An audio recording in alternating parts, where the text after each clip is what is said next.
Hello everyone, welcome to my new video. So if you have read or listened to the news lately, you probably know about the current tensions, growing tensions between Ukraine and Russia.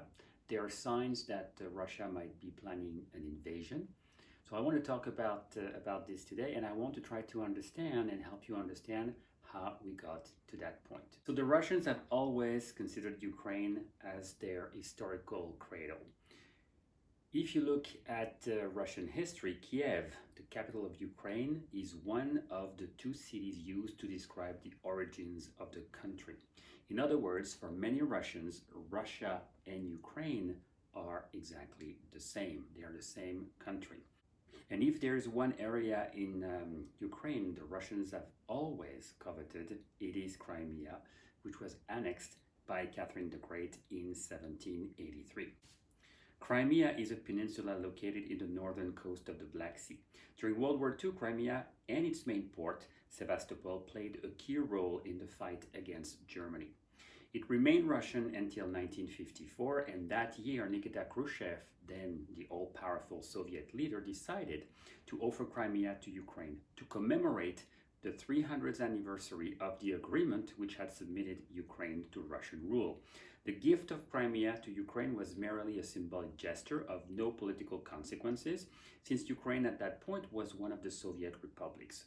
The port of Sevastopol, by the way, and its strategic military installations remained administered by Moscow. But of course, all changed in 1991 when the Soviet Union dissolved. Ukraine at that point had already proclaimed its independence in August of 1991 following a failed coup orchestrated by a group of conservative communist leaders, including the head of the KGB. So that meant that once Ukraine was independent, Crimea belonged to Ukraine, and that would cause problems.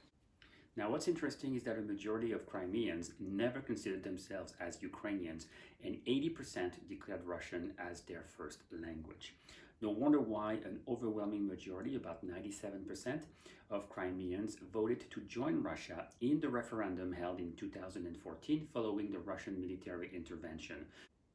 Of course, the referendum was deemed very controversial in the West because, again, they were like voting irregularities.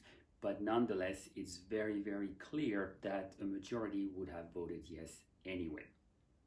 Another reason why Ukraine and Crimea have always been of strategic importance to Russia has a lot to do with Russia's access to warm waters. The key warm water port in the Black Sea is Sevastopol. As for Ukraine territory, it has always been considered part of a protective buffer zone against military aggressions. For instance, Napoleon in 1812, and of course the German invasion in 1941.